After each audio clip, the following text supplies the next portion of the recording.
Prophetess Deborah ló ní sọ́jọ́ ìbí lónìí o. Prophetess Deborah ló ní sọ́jọ́ ìbí nínú àlàáfíà ara.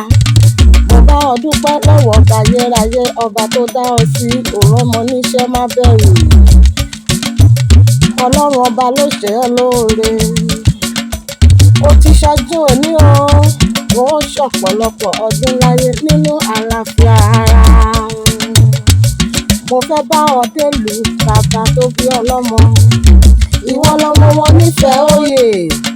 Ọmọ wọn nífẹ̀ẹ́ òdáyé. Ọmọ wọn nífẹ̀ẹ́ òjòlú. Ọmọ wọn nífẹ̀ẹ́. Ọmọ wọn nífẹ̀ẹ́ níbi ojúmọ́ ti mọ́ wá. Ọmọ wọn nífẹ̀ẹ́ ilé Ifẹ̀ òye. Mo ní ó ṣọ̀pọ̀lọpọ̀ ọdún láyé nínú àlàáfíà ara. Máa gbóhùn lẹ́nu mi o. Prophetess Deborah, ìwọ lọmọ wọn nífẹ̀ẹ́ òye níbi ojúmọ́ ti mọ́ wá.